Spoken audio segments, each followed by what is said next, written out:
We're Kevin and Deborah, and we are full-time Airstreamers since 2021. Life on the road has taken us all over the US, but this season looks a little different. For the first time in 6 years, we're heading back to Europe to see my family, revisit some of my favourite places, and explore new corners of this beautiful continent. We're so excited to share the journey with you.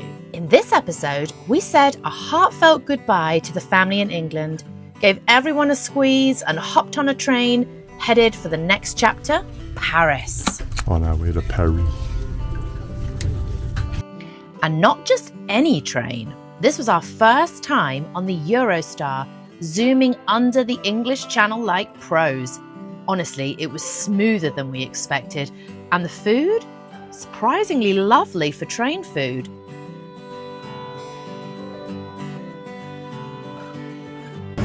So we arrived in Paris. We get out of the train station, and the first thing I see is a Popeyes, a Burger King, and a McDonald's. Welcome to Paris. That's so funny. We grabbed a taxi and made our way through the bustling streets to our Airbnb. Because nothing says welcome to France like white-knuckle cab rides and charming little flats. It's very overwhelming, but very exciting. And because we've been doing 3 years of travel, we feel well equipped for unusual circumstances. This is out there. So that's our entrance. I'll turn around here. This is our Airbnb. All right, let's go have a look. Oh, look at the staircase. It's beautiful. Oh, come on in. Entree, s'il vous plaît. All right. So here's our cute little Airbnb. Gorgeous, right on the street.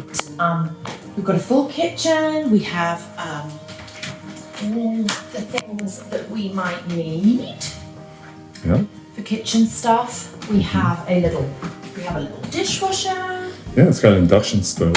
Yeah, we have a washer dryer. Washer dryer. We have a fridge.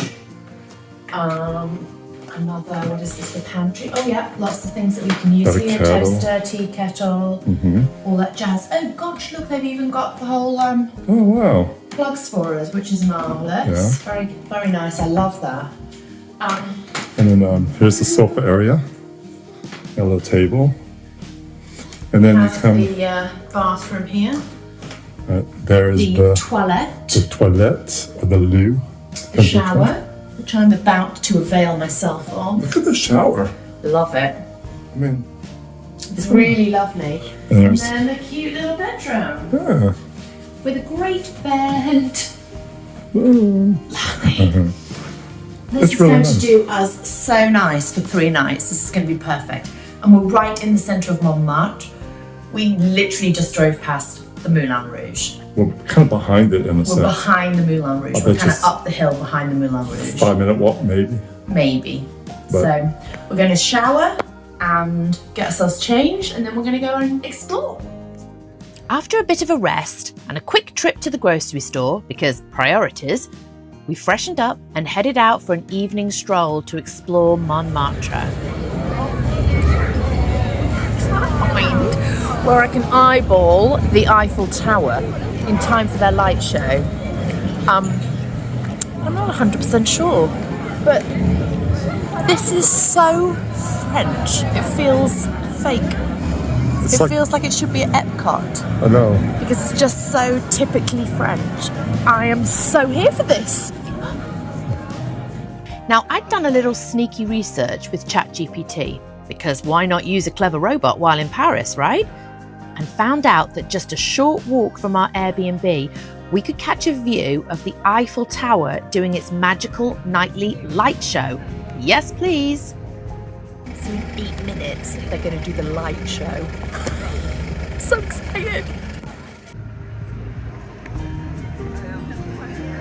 There it goes.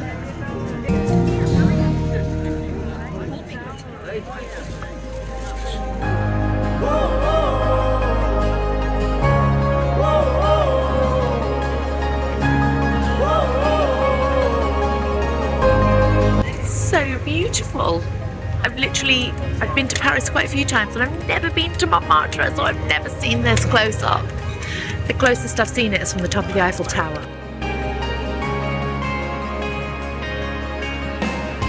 Perched at the highest point in Paris, the Sacré-Cœur crowns Montmartre Hill with its brilliant white domes and sweeping views.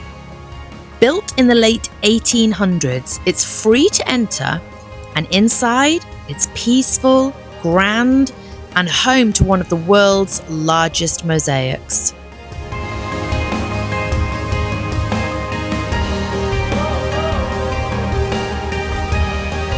So I'm just sitting outside a little restaurant. Just ordered a little wine, almost right on the street. Seen a couple of citrusy fives go past. My sister had one of those. Look at these little citrons. This is the second one that's come past. Memories, Joanna? Oh, we can barely get up the hill. Go on, love, you can do it. There you go. Just up that hill is Sacré-Cœur. We were just up there watching the Eiffel Tower, all lit up from afar, all sparkly and delicious. Anyway, so much fun. We were going to stay home and go to sleep because we're tired. Rubbish. Yep. We can sleep later. Yes. Well, in this case, winning Gay Paris. Kevin, how is your French onion soup? C'est bon. Oh, I love that. I don't know what c'est bon means, but c'est bon. C'est très bon. This is the best onion soup Right. I've had. Look at that. It is so good. Bah, c'est le bon temps roulé. Where's le bon temps roulé?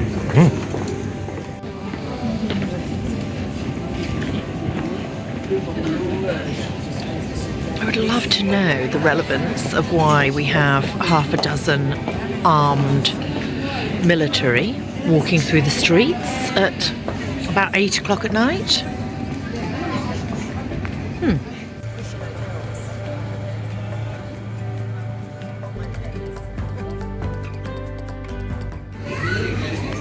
You want a French beret, babes? What a French beret. We spent the day soaking up all the charm Montmartre had to offer, shopping for fresh food, wandering those twisty little streets, and popping into cafes like we totally belonged there. Bonjour.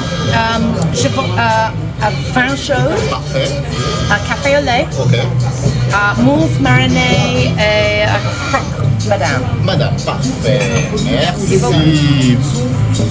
Derrière, j'ai un café. We passed by the famous Moulin Rouge, Paris's legendary cabaret that's been dazzling audiences since 1889.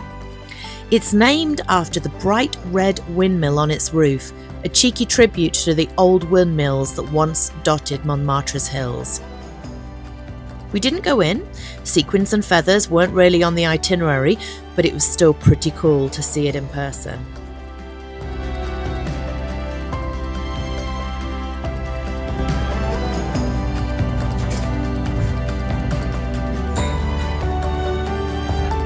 And yes, I even dusted off my high school French to order at the market. Kevin was wildly impressed, definitely more than he should have been, but honestly, I wasn't mad about it. Je voudrais une tartelette au chocolat, un éclair chocolat, une baguette tradition et deux pains au chocolat. Pain au chocolat, oui, merci. Climb those steps. Gosh, no. Oh, boulangerie. Oh, wait, that's selling clothes. Not what I thought it was going to be selling. Let's walk up this way. Something about Paris. Dog poo everywhere. Paris is certainly a lot dirtier than London, don't you think? No. You have to watch where you're going.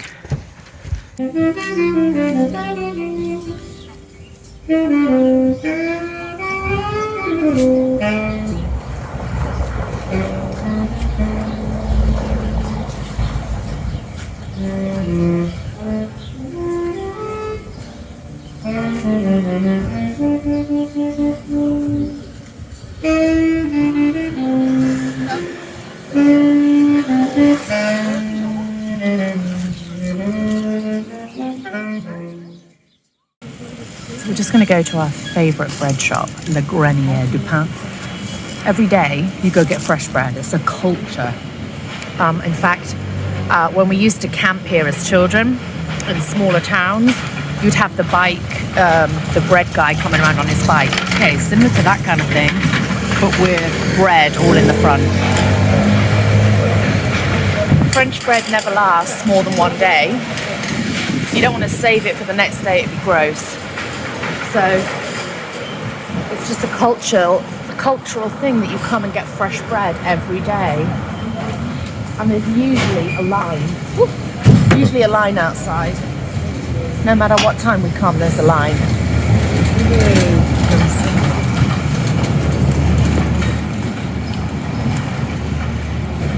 And I find the prices are really pretty darn good here, actually. So our average spend going out, again, me drinking wine, is about between 40 and 50 euros, which is $40 to $50. Usually when we go out in the States, our average spend is between 60 and 70 for a similar amount that we're getting, and then tip on top. So it's definitely less expensive For sure. than America right now. I found London was a bit pricey. London is pricey. London's a lot more pricier than Paris. Yeah. Although there's no tipping in both places. Oh, look, the fromagerie is open this time. So this has been closed. Je voudrais un ticket mobilis pour zone 1 et 2. C'est que sur un pass. Oui, 2. Pour la tour Eiffel ici. Ouais, là-bas, jusqu'à Charles de Gaulle. D'accord. Merci. All right, after a good night's sleep and a strong cup of coffee, we're off for a big day of sightseeing in Paris. So this is the underground of Paris, The metro. but they call it the metro or metropolitan. To lunch.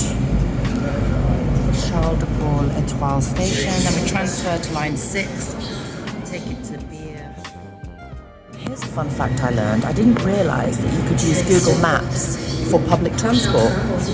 So I literally put in that we're going to the Eiffel Tower on public transport, and it's told me which line to get on the metro, number 2. It even tells me, look, where to enter, which is great, how many stops there are. Et voila!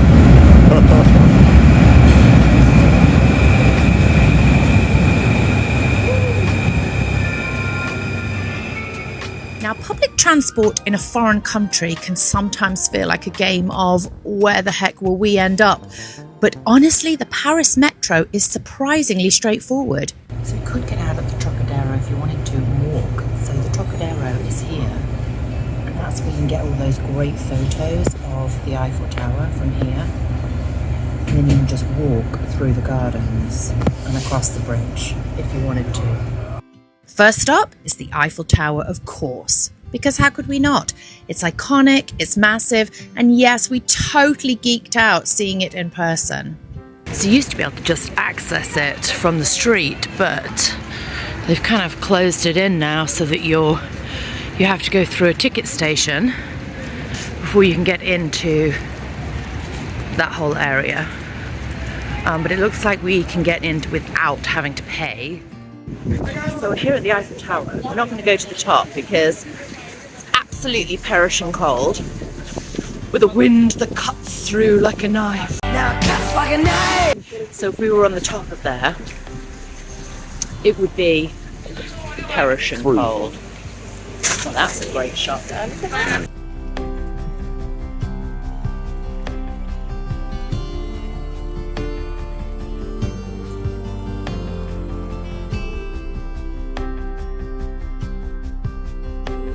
Most people take video and stuff from a distance, but here's a close-up of it. one of the pillows.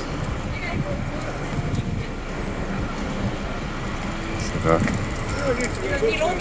goes up.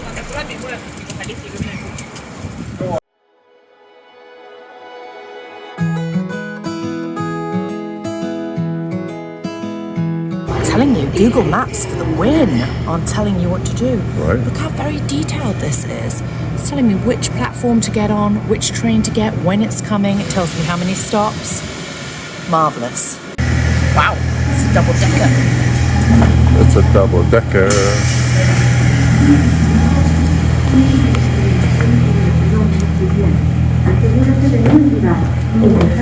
You get options here.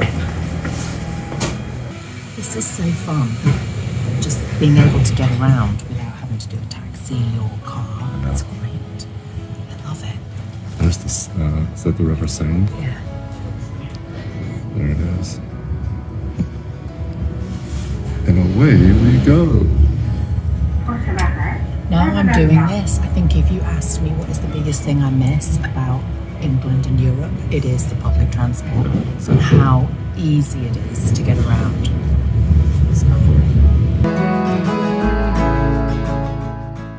After that, we made our way to Notre Dame. We just missed the grand opening, literally just a few days too early, but even from the outside, it's absolutely breathtaking. It's over 850 years old.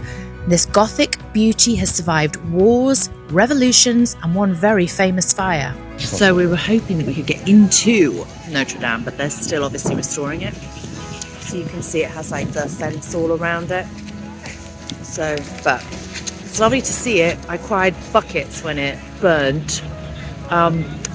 Sad that we can't get inside, but totally understandable. The loveliest thing as well is you always hear, rephrase that, you often hear that Parisians can be unfriendly. We have not found that at all. And while my French is pitiful at best, we've had quite a lot of circumstances where I've been speaking French and they've been speaking English to me. My point to say, language is not a barrier at all. You really don't need to have any French in order to be able to get by. Have you found the same, Kevin? They've been so kind and friendly. Unlike all the stereotypes you hear. Right. You hear that, oh, they hate Americans. Right. I felt so welcome. Yeah, 100%. And encouraged. I mean, I'm not sure if that was a thing of the past, but as of our experience, they've been great. Well done, great. Paris. Well done, Paris. Loving it. I wish it wasn't cold, but when you come in the middle of November, what do you expect? So much fun. I need something to eat and drink. Let's go find something to eat and drink. Something warm. Yeah, I think so. Maybe we can find some beef bourguignon. Bourguignon. Not made of pigeons. Pigeons. Kevin, what is that? Ooh. What was that just flew past you, Kevin? A pigeon. A pigeon. A pigeon. Wow. Yeah.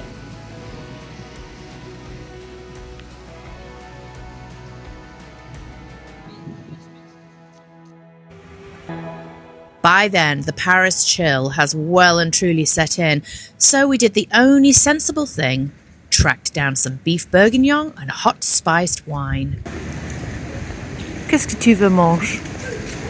Tacos? We're not eating tacos. Well, taco place. Yeah, we're not eating tacos in Paris.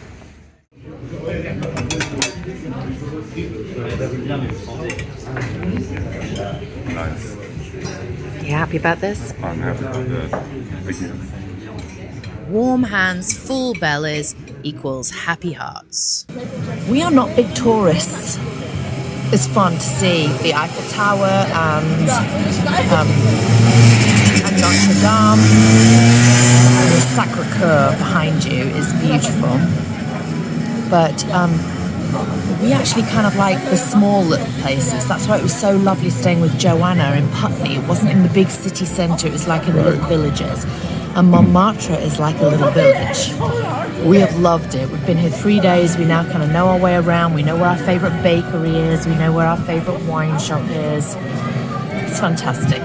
come to Montmartre and enjoy the village atmosphere. Exactly. And if you want to know where Airbnb is, Oh yeah, great Airbnb, highly recommend it. I'm happy to send anybody the link. We can put the link in the description. yeah, We'll put the link let's in do there. that. And this is a wonderful area. It's so close to everything. It's Wonderful. beautiful. Yeah.